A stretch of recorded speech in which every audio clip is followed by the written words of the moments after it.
percaya padamu Tuhan. Kebenaran-Mu yang menopang hidup kami sampai pada hari ini.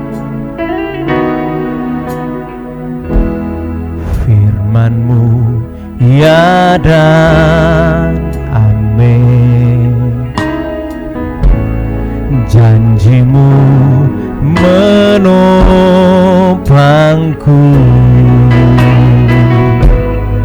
berjalan bersamamu di setiap musim hidupku. Firman-Mu ya dan amin Tuhan. Firman-Mu ya dan amin.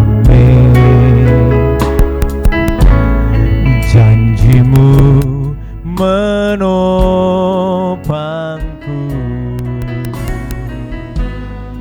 berjalan bersamamu di setiap musim hidupku. Yesus, aku cinta padamu. Yesus, tetaplah bersamaku. Tiada yang dapat menggantikanmu. Engkaulah jaminan hidupku. Tiada yang dapat menggantikanmu. Engkaulah jaminan. Sekali lagi katakan, tiada yang dapat menggantikanmu. Engkaulah jaminan hidupku. Bapa, kami percaya Engkaulah jaminan bagi setiap hidup kami. Kami boleh ada malam hari ini semua karena anugerah-Mu. Saat malam hari ini Bapa, rindu kami hamba-hamba-Mu yang ada di studio ini, semua pelayan yang sudah menyiapkan diri melayani dari studio siaran ini Tuhan.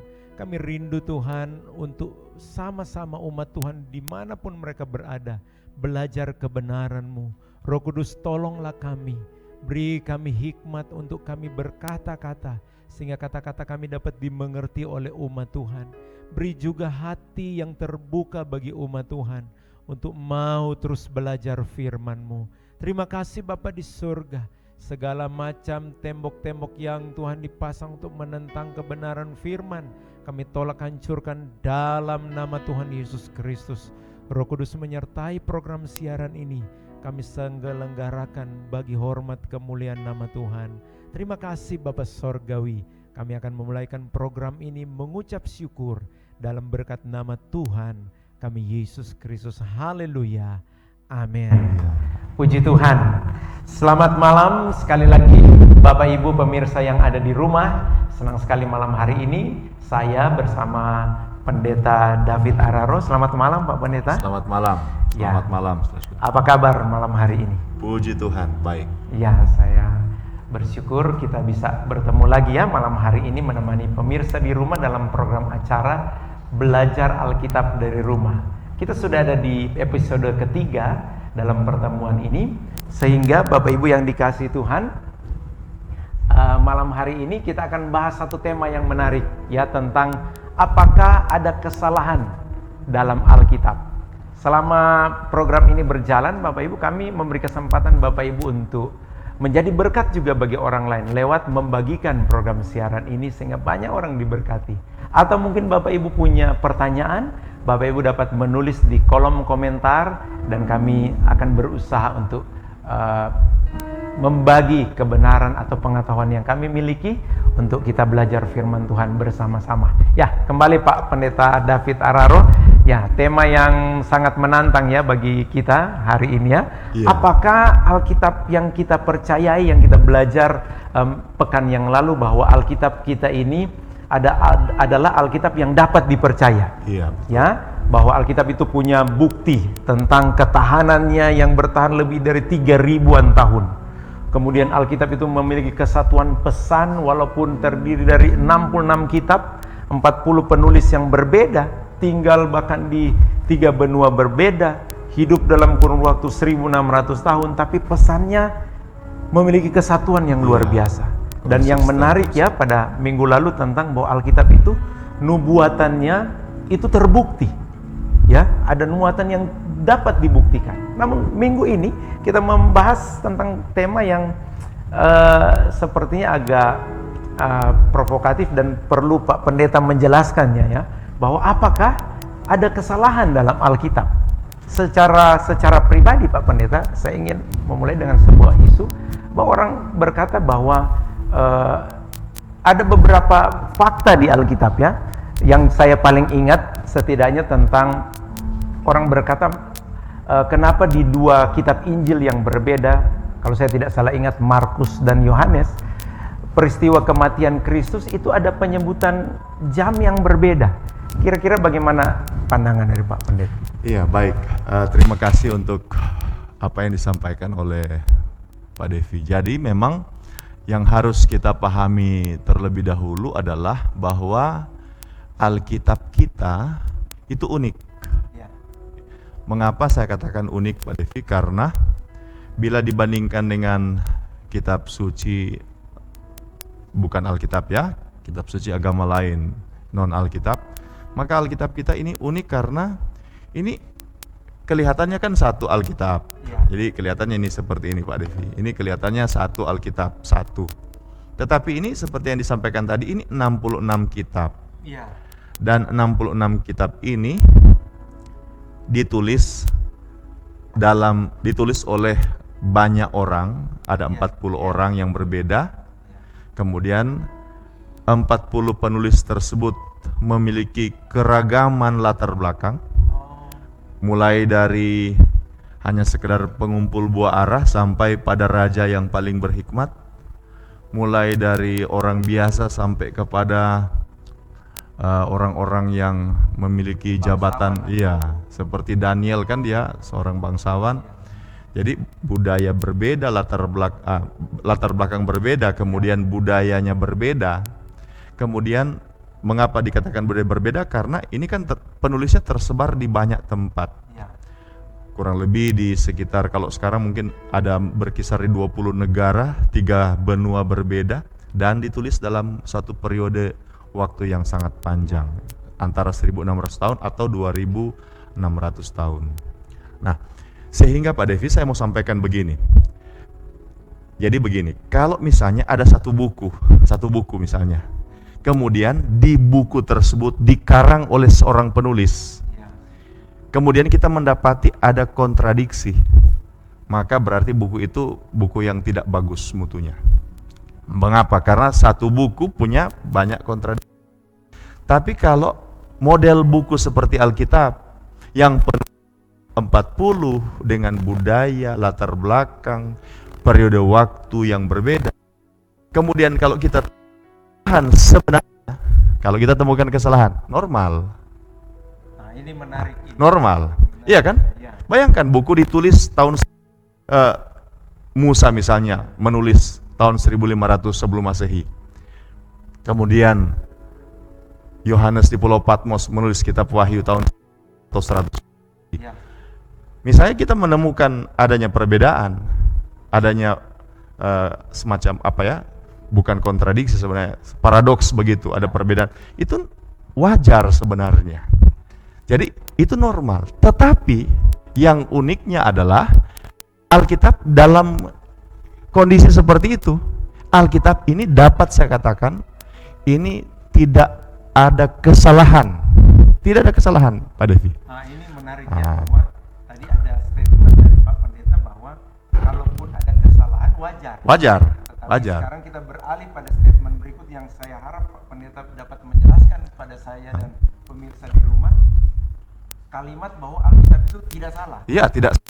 Coba. Orang berkata bahwa Alkitab salah, kenapa? Karena ditemukan kontradiksi seperti yang dimunculkan oleh Pak, bahwa bahwa Alkitab kita misalnya waktu penyaliban Kristus. Nah, waktu penyaliban Kristus dalam kitab Injil Markus pasal 15 ayat 25 bisa mungkin ditampilkan oleh tim media. Markus pasal 15 ayat 25 dan kemudian coba perhatikan 15 ayat 25. Hari jam 9 ketika ia disalibkan. Ini kan yang Pak Devi maksudkan. Iya, jam 9. Jam 9. Sementara dalam kitab Yohanes pasal 19 ayat ke-14. Coba kita lainnya. Hari itu ialah hari persiapan Paskah. Kira-kira jam 12. Kata Pilatus kepada orang-orang Yahudi itu, inilah rajamu. Coba Pak Devi, kita kan bisa analisa. Jadi menurut Pilatus, ya itu sudah muncul ya di layar iya. ya. Jadi pada waktu itu sudah jam 12. Iya. Tetapi Tuhan Yesus masih di mana? Kalau kita lihat di ayat sebelumnya, Tuhan Yesus masih ada di tempat pengadilan Pilatus. Dalam kitab Yohanes 19 ayat 13. Iya. Ketika Pilatus mendengar perkataan itu, dia duduk di kursi pengadilan di tempat yang bernama Litostrotos dalam bahasa Ibrani. Jadi ini kan konteksnya Gabata. Jam 12. Ya. Jadi kalau kita bandingkan dengan Markus pasal 15 ayat 25, Yesus disalibkan jam 9, di mana titik temunya? Dari sinilah maka orang berkata, oh berarti Yohanes 19 ayat 14 dibandingkan dengan Markus 15 ayat 25 itu tidak connect, tidak nyambung. Sehingga orang katakan, oh berarti Tuhan Yesus itu disalibkan jam berapa? Mengikuti kitab Markus kah atau mengikuti Yohanes?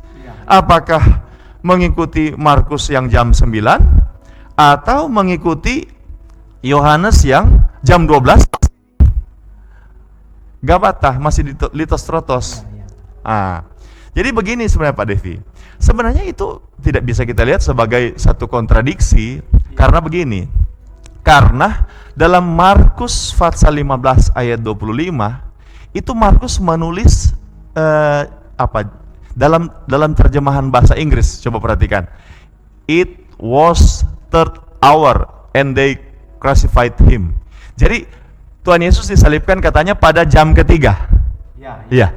Dan kalau misalnya kita pahami bersama Pak Devi, ini jam ketiga orang Yahudi itu kalau misalnya menghitung jam, dia tidak mulai dari pukul 12.30 malam, 00. Ya, tidak. 00 orang Yahudi mulai dari 6 pagi. Nah, itu yang konteks yang diikuti oleh Markus. Sementara dalam kitab Yohanes pasal 19 ayat 14 dalam terjemahan bahasa Inggrisnya begini. And it was the preparation of the Passover and about the 6th hour. Jadi pada jam yang ke-6 dan Injil Yohanes ini mengikuti perhitungan waktu orang Romawi seperti kita yang 00-nya itu di jam 12.30 malam. Nah, ketika katakan jam ke-6 berarti itu jam 6 pagi. Sehingga kita menemukan jawaban. Injil Yohanes ini katakan bahwa pada jam 6 pagi Tuhan Yesus masih ada dengan Pilatus. Jam 9-nya dia disalib. Oh, jadi urutannya jadi kronologi cerita. Bisa dapat dipertanggungjawabkan. Wah, menarik ini. Ada juga Pak Devi, misalnya orang orang melihat seperti kontradiksi seperti ini, kemudian orang katakan, oh Alkitab itu punya kesalahan. Padahal ini cuma karena masalah konteks jam, jadi Markus menulis dalam konteks Yahudi, sementara Yohanes menulis dalam konteks Romawi. Sehingga dapat saya katakan begini Pak Devi. Jadi sebenarnya ini bukan masalah salah atau benar, tetapi ini adalah masalah kita yang tidak mengetahui konteks. Penulisnya ya. Iya. Penulisnya, kita tidak mengetahui konteks. Jadi karena kita tidak mengetahui konteks, maka akhirnya kita berkata Alkitab itu memiliki kesalahan, padahal tidak seperti itu. Kemudian ada juga di dalam kitab, misalnya muncul dalam kitab Kisah Para Rasul. Kitab Kisah Para Rasul itu kan ditulis oleh tabib Lukas, Dokter Lukas lah. Kalau kita bandingkan antara kitab Kisah Para Rasul Fatsal 9 ayat 7 dan kitab Kisah Para Rasul Fatsal 22 ayat 9, sepertinya terlihat ada kontradiksi. Mungkin saya bacakan. Silakan. Iya. Kisah Para Rasul 9 ayat 7 kita perhatikan, Alkitab berkata demikian. Maka termangu-mangulah teman-temannya seperjalanan, karena mereka memang mendengar suara itu, tetapi tidak melihat seorang juga pun. Perhatikan Pak Devi, di Markus pasal 9 ayat 7, Iya. Dikatakan teman-teman Paulus itu mendengar, Iya. tetapi tidak melihat. Perhatikan Kisah 22 ayat 9. Alkitab berkata, Kisah 22 ayat 9, dan mereka yang menyertai aku memang melihat cahaya itu. Kalau di sini dikatakan melihat, tadi kan tidak melihat. Iya. Tetapi Tetapi suara Dia yang berkata kepadaku tidak mereka dengar. Ini ada yang kontradiktifnya seperti ini. Iya. Bagaimana ini kira-kira? Jadi sebenarnya begini Pak Devi, Iya. cuma masalah ketidaktelitian kita. Kalau kita perhatikan dalam kitab Kisah Para Rasul pasal 9 ayat 7. Perhatikan. Kitab Kisah pasal 9 ayat 7, mereka tidak melihat. Apa yang mereka tidak lihat? Yang tidak mereka lihat adalah orang. Sementara dalam Kisah Rasul Fatsal 22 ayat 9, yang mereka lihat siapa? Yang mereka lihat apa? Cahaya. Jadi beda kan? Mereka lihat cahaya, tidak lihat orang. Tidak ada yang kontradiksi. Sekarang masalah mendengar. Mendengar. Dalam Kisah Rasul Fatsal 22 ayat 9 dikatakan bahwa mereka tidak mendengar. Sementara Kisah Rasul Fatsal 9 ayat 7 katakan mereka mendengar. Apa yang mereka dengar? Kisah 9 ayat 7, mereka mendengar suara. Dalam terjemahan King James Version dikatakan mereka tidak mendengar a voice, suara. Iya. Sementara kisah ini kan hearing a voice. Jadi mereka mendengar suara. Iya. Ada suara yang mereka dengar. Iya. Tetapi Kisah Rasul Pasal 22 ayat 9, mereka tidak mendengar. Dalam bahasa Inggrisnya, they heard not the voice of him. Karena ada perbedaan. Jadi di Kisah Rasul 9 ayat 7, mereka tidak dengar suara. Mereka dengar suara. Sementara Kisah Rasul 22 ayat 9, mereka tidak mendengar suara orang. Begini Pak Devi, saya kasih ilustrasi, contoh. Pak Devi pernah melewati pernah lewat di sekolah dasar di saat istirahat? Ribut. Sekarang saya mau tanya, waktu Pak Devi dengar ribut, kira-kira Pak Devi dengar ribut itu mereka bicara apa? Cuma sekedar bunyi yang banyak orang bicara, nggak tahu apa. Hanya ribut kan? Iya. Tetapi ada suara. Saya dengar suara. Jadi begitu juga yang dialami oleh teman-teman Rasul Paulus. Jadi mereka dengar suara. Mungkin ada sesuatu yang ribut, suara Tuhan seperti desau air bah, itu kan dalam kitab Mazmur ditulis seperti itu. Suara Tuhan mengguntur. Tetapi Paulus, dia mendengar suara Tuhan secara jelas. Paulus, mengapa engkau menganiaya aku? Didengar oleh teman-temannya sebagai suatu desau air bah seperti itu. Tetapi kalau Paulus, dia bisa mendengar secara detail.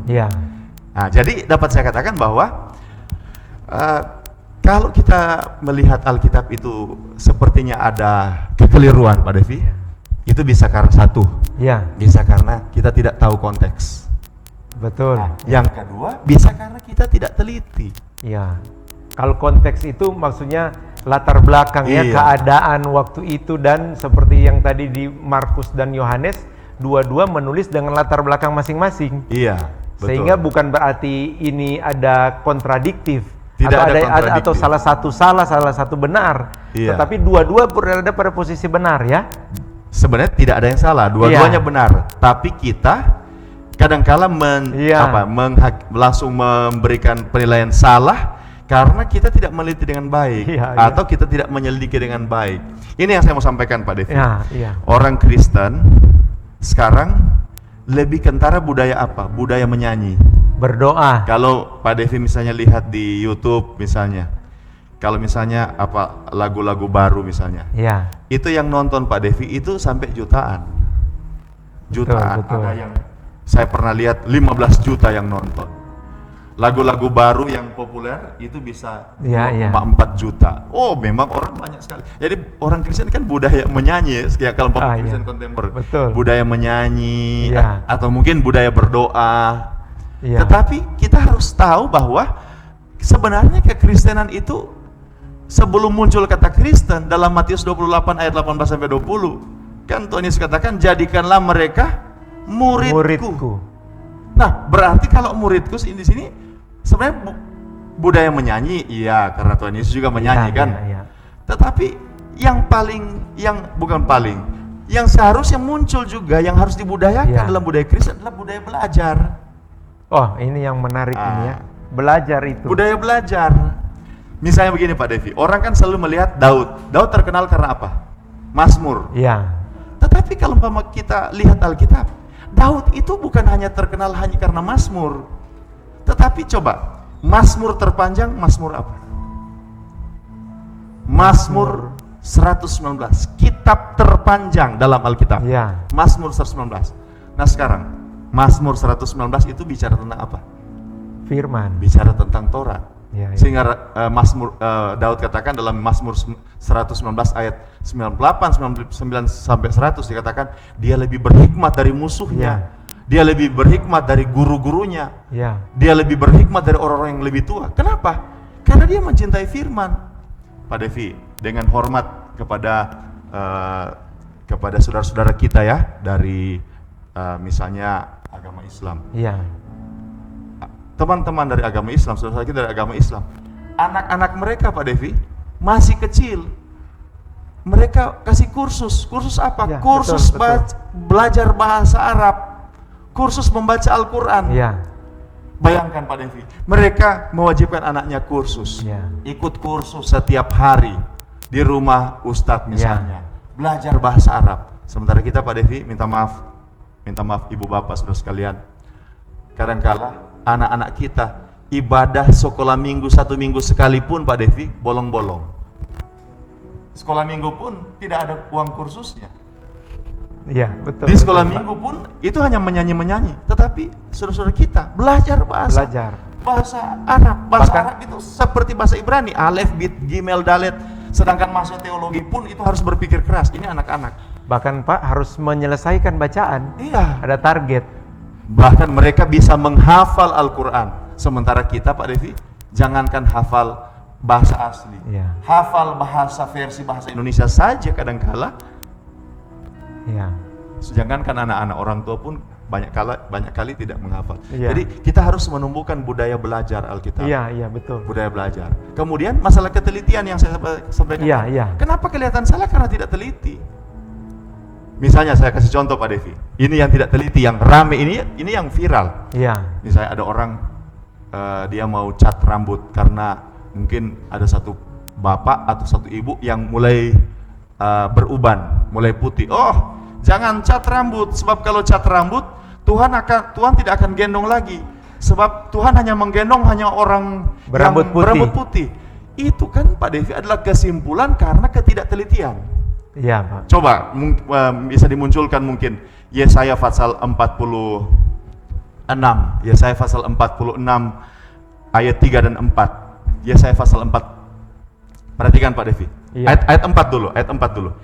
Sampai masa tuamu aku tetap dia, dan sampai masa putih rambutmu aku menggendong kamu. Sampai masa kan? Iya, iya. Perhatikan ayat 3 supaya lebih jelas. Jadi bukan hanya orang yang rambut putih. Dengarkanlah aku, hai kaum keturunan Yakub, hai semua orang yang masih tinggal dari keturunan Israel. Coba Pak Devi baca mulai kata hai. Hai orang-orang yang kudukung sejak dari kandungan. Bukan karena sudah berambut putih. Iya, Ini kesalahan. Sama seperti begini Pak Devi. Ada yang berkata begini, oh suami itu imam dalam keluarga. Di mana di dalam Alkitab yang dengan eksplisit katakan suami itu imam, istri bukan imam, anak-anak bukan imam? Di mana? Baik. Tidak ada di Alkitab. Itu Pak menarik, itu kita bahas lagi ya. Tapi Tidak memang ada. perlu ketelitian ya. Perlu ketelitian. Membaca Alkitab tidak boleh hanya dengar dari kata orang. Nah, Sebaiknya kita siapkan waktu. Iya, perlu ketelitian sebab memang ada satu kebiasaan di jemaat mula-mula dalam Kisah Rasul pasal 17 ayat 11. Coba Pak Devi baca ayat ini. Kisah Para Rasul 17 ayat yang ke-11. Orang-orang Yahudi di kota itu lebih baik hatinya daripada orang-orang Yahudi di Tesalonika, karena mereka menerima firman itu. Perhatikan Pak Devi, orang-orang Yahudi lebih baik hati. Karena apa? Satu alasan pertama, mereka menerima firman. Terus, dengan segala kerelaan hati dan setiap hari mereka menyelidiki kitab suci untuk mengetahui apakah semuanya itu benar demikian. Alkitab memberikan dua kualifikasi orang yang baik. Menarik, pertama, orang yang terima firman. Ya. Mungkin banyak orang Kristen sudah terima firman. Tetapi yang kedua, menyelidiki kitab suci. Sudahkah kita membayar harga untuk menyelidiki kitab suci? Kami harus, bahkan pemirsa di rumah harus akui ya, bahwa kita kebanyakan hanya ingin mendengar saja Pak. Iya, cari gampang ya. Tidak masalah mendengar, tetapi jangan sampai kita lupa bayar harga untuk menyelidiki kitab suci. Menarik juga kata yang Pak Pendeta angkat tadi tentang panggilan menjadi murid. Iya. Panggilan belajar ya. Iya.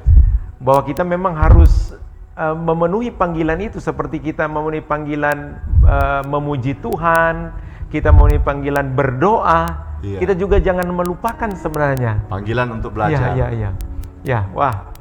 Malam hari ini kita belajar tentang satu hal yang sangat menarik ya, tentang banyak orang di luar sana atau bahkan mungkin di antara kita kalau baca Alkitab tidak mengerti, kita mulai mengambil kesimpulan pribadi bahwa berarti Alkitab ini salah ya. Padahal kita sudah dapatkan ada 2 contoh konkret tadi, bahkan ada tambahan 2 contoh lain tadi, bahwa kita harus membaca Alkitab secara lengkap. Ya, kita harus menyediakan waktu. Pak Pendeta, kira-kira di akhir dari program ini ada enggak tips yang bisa dibagikan kepada kami tentang jika kita mau menjadi orang yang belajar Alkitab, hal-hal apa yang perlu kita bekali di pikiran kita? Oke. Baik. Jadi Pak Devi, yang paling pertama adalah yakini bahwa Alkitab itu tidak salah. Amin. Sebab kalau misalnya kita mendekati Alkitab dengan keyakinan bahwa Alkitab itu salah, itu seperti orang begini Pak Devi. Kalau misalnya tetangga itu sudah bermusuhan, maka semua yang dilakukan tetangga itu jahat. Betul Pak. Jadi kalau kita mendekati Alkitab secara bermusuhan, ini kitab suci yang penuh kesalahan. Maka kita akan melihat segala macam kesalahan. Padahal Alkitab itu terbukti tidak salah. Jadi yang pertama tipsnya adalah yakinilah Alkitab itu tidak salah. Yakinilah Alkitab itu asli. Yakinilah Alkitab itu dari Tuhan. Banyak bukti Pak Devi. Kita kekurangan waktu untuk malam hari bicara itu. Yang kedua, belajarlah untuk memberi waktu baca Alkitab dan menyelidiki Alkitab dengan baik. Bersedialah bayar harga. Bersedia bayar harga.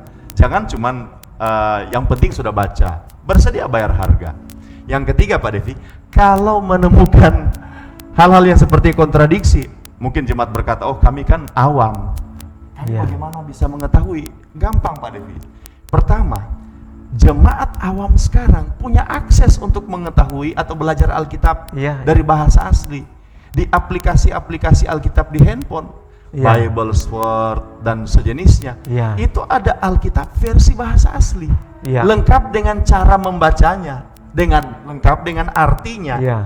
Contoh misalnya ada program Alkitab Sabda. Bapak Ibu saudara sekalian boleh mendownload aplikasi Alkitab Sabda misalnya. Di situ sudah banyak terjemahannya, di situ sudah ada tafsirannya, di situ dari bahasa aslinya ada Pak Devi. Jadi tinggal kita baca. Itu bisa tersedia gratis download Alkitab. Download Sabda maksud saya. Kemudian kalau ada misalnya seperti kontradiksi, jangan khawatir juga. Dulu rumah jemaat dan kampus sekolah teologi itu sepertinya ada jurang besar. Karena apa yang dipercakapkan di kampus Ya. tidak diketahui oleh jemaat di rumah. Ya. Sekarang gampang. Sekarang banyak teolog yang sudah menyampaikan Ya. penggalian mereka, analisa mereka Ya. tentang ayat-ayat yang kelihatannya bertentangan ini, mereka tampilkan di media, mereka tampilkan di YouTube. Ya. Sudah bisa lihat di YouTube, sudah bisa lihat di di blog-blog teolog-teolog. Iya. Sehingga dari situ saudara bisa dapatkan referensi. Iya. Ada banyak pembicara-pembicara teolog-teolog yang sudah berani untuk menyampaikan, bukan berani, sudah menyampaikan hal itu secara terbuka di media. Jadi jemaat awam sekarang memiliki akses, sekali lagi, Iya. memiliki akses, memiliki jalan untuk belajar Alkitab. Nah, Puji ini Tuhan. saya rasa memang ini malam hari ini terasa sangat lengkap ya. Bagaimana kita memulai dengan pertanyaan, apakah ada kesalahan dalam Alkitab? Dan itu sudah dijawab dengan sangat lugas oleh Bapak Pendeta David Araro malam hari ini bahwa tidak ada kesalahan. Amin. Kalau ada kesalahan, itu berarti kita kembalikan ke diri kita sendiri. Pertama adalah kita harus memulai dengan percaya ya Pak David, Iya, bahwa betul. Alkitab ini tidak ada kesalahan. Dan ketika kita menyadari hal itu, berarti kita harus menginvestasikan waktu, yaitu belajar Alkitab. Iya, ya, betul. belajar Alkitab. Dan yang luar biasa, tadi sudah sangat detail disampaikan. Kalau Bapak Ibu ingin belajar Alkitab, selain kita memiliki Alkitab buku, pada beberapa episode pertama dari program siaran ini kita telah bahas tentang Alkitab elektronik ya, bahwa itu dapat menjadi referensi, dapat menjadi alat bantu yang sangat memudahkan kita belajar Alkitab bahkan sampai bahasa asli Bahasa ya, asli, Pak Pendeta ya. Artinya pun, Cara bacanya tadi yang pun menarik ya. Nah, Bapak Ibu yang dikasih Tuhan, itu memberi kita sebuah jalan yang indah pada malam hari ini, bahwa mari kita bangkitkan kerinduan belajar firman, ya, belajar Alkitab, baca Alkitab. Kalau ada yang kita tidak pahami, kita memulai dengan hati yang teguh bahwa Alkitab ini tidak salah. Kita menyediakan waktu kita untuk belajar firman. Seperti malam hari ini Bapak Ibu, Anda sudah menyediakan waktu tentunya bersama dengan kami belajar Alkitab ya Bapak Pendeta. Dan kami sudah berkomitmen bahwa kita akan tampil setiap hari Selasa malam ya, belajar Alkitab dari rumah. Kami rindu menjadi sahabat Bapak Ibu pemirsa yang dikasihi Tuhan untuk belajar Alkitab. Ada topik-topik yang menarik yang akan kita pelajari bersama, bahkan yang telah kita pelajari sebelumnya. Kami sementara menyiapkan file YouTube dan Bapak Ibu bisa mendownload bahkan materi ini nanti akan dimuat di akun YouTube kami. Baik Bapak Ibu, baik Pak Pendeta David Araro, terima kasih untuk waktunya, untuk berkat-berkat yang kami terima malam hari ini. Saya secara pribadi makin diteguhkan mengambil komitmen ya. Mari sama-sama Bapak Ibu, biar kebenaran ini tidak lewat begitu saja, tetapi dari kesempatan malam hari ini kita bisa mengambil satu sikap bahwa ternyata Alkitab yang kita yakini, yang kita percaya, terbukti kebenarannya. Amin. Dan karena kebenarannya terbukti, mari kita mempelajarinya. Amin. Ya, mari kita mempelajarinya dengan segenap hati. Karena Alkitab pernah berkata, manusia hidup bukan dari roti saja, tetapi dari setiap perkataan yang keluar dari mulut Allah. Puji Tuhan. Apa perkataan itu? Firman Tuhan. Amin. Puji Tuhan. Kami sangat diberkati Pak Pendeta David Araro, dan kami sangat rindu di akhir acara ini untuk Bapak Pendeta menutup program siaran ini dengan doa. Ya, mari kita berdoa. Terima kasih Tuhan untuk tuntunan-Mu bagi kami. Haleluya. Puji Dan biarlah Tuhan. Roh Kudus yang akan terus meneguhkan hati kami, Amin. yang akan terus menenteramkan intelektualitas Ya kami, Tuhan Yesus. untuk meyakini bahwa Alkitab adalah firman Allah, Ya, bahwa Alkitab dari Tuhan, ya, dan bahwa Alkitab tidak salah. Amin. Kalau ada sepertinya fakta-fakta yang kelihatannya kontradiktif, ya, itu bukan karena kesalahan, tetapi karena kami belum mampu untuk Ya. meneliti secara lengkap. Mungkin karena kami tidak memahami bagaimana Alkitab itu ditulis dari perspektif penulis itu sendiri, sebab budaya kami dan budaya Alkitab terpisah sangat jauh. Tapi kami yakin Alkitab-Mu adalah firman Allah yang Amin. benar. Teguhkanlah iman kami semua, Dalam iman nama Yesus. anak-anak Tuhan yang mengikuti acara ini dari rumah masing-masing. Teguhkanlah Ya, kami, Tuhan Yesus. dan biarlah seberapa banyak umat Tuhan diberkati Tuhan. Dalam Dan kami nama terus Yesus. berdoa untuk negara kami, Amin. untuk negara-negara di dunia, untuk pemerintah, Dalam masyarakat nama Yesus. yang sementara berjuang melawan pandemi COVID-19. Tuhan akan terus menolong kami, sehingga kami akan melewati wabah ini, bukan hanya dengan kemenangan, tetapi juga dengan kesadaran dan pertobatan dalam kerendahan hati. Terima kasih Bapa, kami bersyukur kepadamu dalam nama Tuhan Yesus Kristus. Haleluya, amin.